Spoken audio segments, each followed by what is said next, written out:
बिस्मिल्लाहिर्रहमानिर्रहीम। आज की जी प्रैस कॉन्फ्रेंस है साड़ी जी केंद्री माइनॉरिटीज़ की मिनिस्टर ने समृता ईरानी जी, उन्होंने एक बयान दिता पिछले हफ्ते।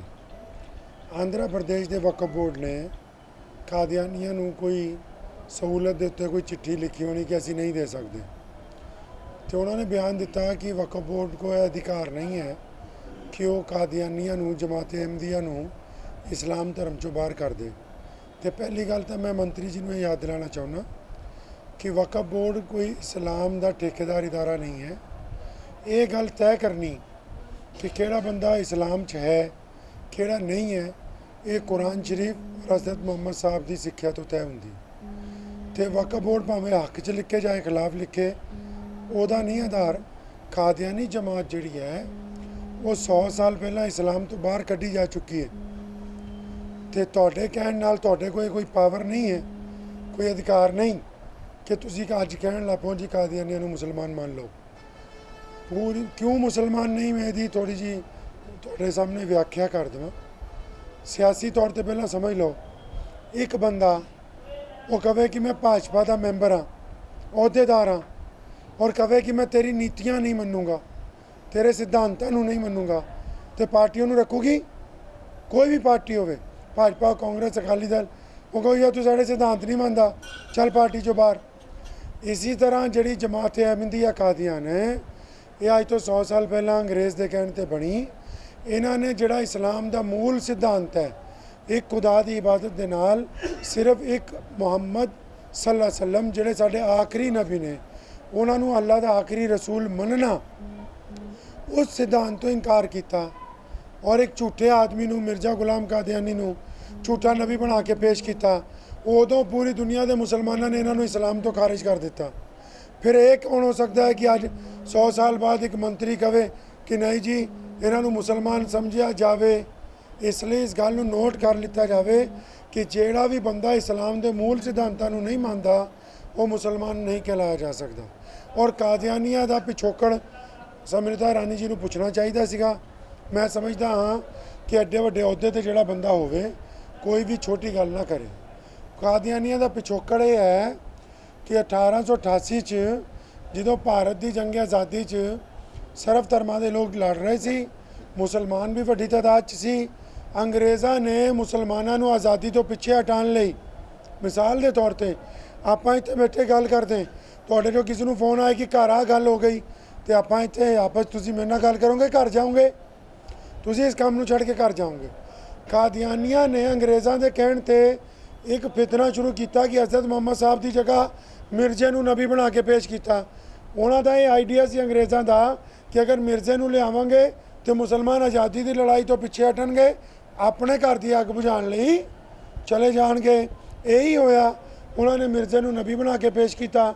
मुसलमान आज़ादी की लड़ाई तो 50% पिछे हटिया, उन्होंने पिछे लग गया कि तुसीं झूठ बोल रहे हो, तो आज़ादी की जी जंग है वो धीमी हो गई, देश की गुलामी 50 साल होर वध गई। समृता ईरानी जी जिन्हां दी तुसीं हिमायत करते हो, उन्होंने अंग्रेज़ के हक च किताबां लिखियां, उन्होंने अंग्रेज़ दियां मुखबरियां कीतियां, उन्होंने जंग आज़ादी च लड़न वालियां नूं फांसी के तख्ते तक पहुँचाया, उन्होंने अंग्रेज़ के हक च इश्तिहार कड्ढे। और उन्हों का जोड़ा गुरु कंटाल सी वो इत्थे तक कहंदा सी कि मैं 50 अलमारियां भर जाण इन्ने इश्तिहार अंग्रेज़ों के हक च लिखते। वो ये कहंदे सी कि अंग्रेज़ों का साथ दो, आज़ादी की जरूरत नहीं है। तुसीं ऐसे देश द्रोहियों की हिमायत दे विच भारत के मुसलमानों का दिल दुखाया। हुण आ जाओ सियासी तरीके नाल भी। मोहतरमा मंत्री साहबा तुहानूं मैं एक गल समझा देवां। पिछले दिनी साडे माननीय प्रधानमंत्री श्री नरेंद्र भाई मोदी जी ने एक तकरीर दे विच कहा कि भारत दे विच जिहड़े मुसलमान ने 20 करोड़, उन्हां च 70% मुसलमान पसमानदा है। पसमानदा कहिए उन्होंने समझ नहीं आया, मैं समझा देना। पसमानदा आपां उहनूं कहने जिहड़े गरीबी रेखा तो थल्ले ने या जिन्हां दे नाल कोई छूआछूत हुई। तो प्रधानमंत्री जी ने कहा कि असीं उन्हां नूं छाती नाल लाना है। तो मैं मंत्री साहबां नूं दसना चाहुंदा कि वो जिहड़े 70% जिन्हां नूं तुसीं पसमानदा कहने हो, असीं नहीं, वो भी 30% ਦੂਜੇ ਵੀ। ਇਹ ਜਿਹੜੇ ਮੁਸਲਮਾਨ ਨੇ ਭਾਰਤ ਦੇ ਵਿੱਚ, ਸਾਡਾ ਗਰੀਬ ਬੱਚਾ, ਸਾਡਾ ਅਮੀਰ ਆਦਮੀ, ਸਾਡਾ ਰੇਹੜੀ ਵਾਲਾ, ਰਿਕਸ਼ੇ ਵਾਲਾ, ਸਾਡਾ ਝਾੜੂ ਮਾਰਨ ਵਾਲਾ ਸਾਥੀ, ਸਾਡਾ ਸਫਾਈ ਕਰਨ ਵਾਲਾ ਸਾਥੀ, ਔਰ ਸਾਡਾ ਐਸਾ ਗਰੀਬ ਆਦਮੀ ਜਿਹਦੇ ਕੋਲ ਰੋਜ਼ਗਾਰ ਵੀ ਨਹੀਂ, ਔਰ ਐਸਾ ਗਰੀਬ ਆਦਮੀ ਜੋ ਹੱਥ ਦੀ ਕਮਾਈ ਕਰਦਾ। ਕੋਈ ਵੀ ਮੁਸਲਮਾਨ ਜਿਹੜਾ ਮਰਜ਼ੀ ਕਿਰਤ ਕਰਦਾ ਹੋ, अगर तुसी उन्होंने जाके कहोगे कि प्यारे मुहम्मद की जगह सल्लल्लाहु अलैहि वसल्लम की जगह किसी और नू ले आइए, तो क़यामत तक मंजूर नहीं करूँगा। तुसी सिर्फ गिनती दे 2-4 लाख कादियानियां नू खुश करन लई भारत के 20 करोड़ मुसलमानों का दिल दुखाया है। इसलिए सियासी तौर पर सलाह तो कर लेंदे कि ये पसमानदा मुसलमानों की वोट चाहिए है या कल्ले 5000 कादियानी की चाहिए। ये भी सियासी तौर पर तुहानू तय करना चाहिए।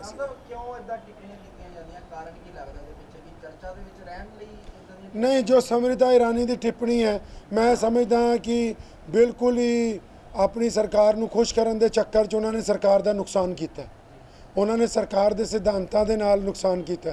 उन्होंने घट्टो घट्ट सरकार नू पुछना चाहिए सी कि जब पूरी दुनिया के मुसलमान कादियानी नू मुसलमान नहीं मानते, मुसलमानों के जोड़े फिरके ने देवबंदी, बरेलवी, शिया, सुन्नी, ये सारे इस गल ते एक मत ने कि कादियानी मुसलमान नहीं।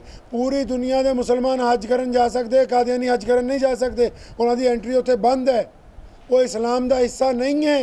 तो मंत्री जी ने पूछा ही नहीं। घट्टो घट्ट उन्होंने अपनी वजारत में पूछना चाहिए सी कि मैं की करन लगी हाँ। तो मैं प्रधानमंत्री जी को अपील करना चाहना कि मंत्री साहबा ने जोड़ा करोड़ों मुसलमानों का दिल दुखाया, बकायदा पुछ होनी चाहिए, पूछना चाहिए भी की वजह है तुसीं किहनां दे कहण दे उत्ते काम जिहड़ा कीता है। तो बिल्कुल आई बस अहुदे के चक्कर च। देखो नाल नाल उन्होंने ये भी कहना चाहना कि वो बड़े रिस्पैक्टेबल अहुदे ते ने, बहुत बड़ा वजीर होना केंद्र सरकार का कोई छोटी बात नहीं है। तुसी अगर माइनॉरिटी की मंत्री हो तो महिला विकास मंत्री भी हो, सिर्फ तुहानू कादियानिया की साजिश याद आ गई, मणिपुर की बेटियां तुहानू चंगी तरह समय तो याद नहीं आईयां, इसलिए अपनी जिम्मेदारी चंगी तरह निभा। हाँ बिल्कुल, ये भी समझ सकते हैं कि उन्होंने कन्वर्ट करने के लिए हो सकता है कि समृता ईरानी जी ने सोचा हो। लेकिन मैं समझदा कि प्रधानमंत्री जी का जोड़ा मिशन है, जो कह रहे बार बार कि जी असी पसमानदा मुसलमानों को नाल लेना, तो समृता ईरानी का बिल्कुल ओदे ओपोजिट है। वो जोड़ना चाहते हैं लोगों को, मुसलमानों को अपने नाल, ते मुसलमानों को भाजपा के नालों तोड़न वाला काम जो कर रहे हैं।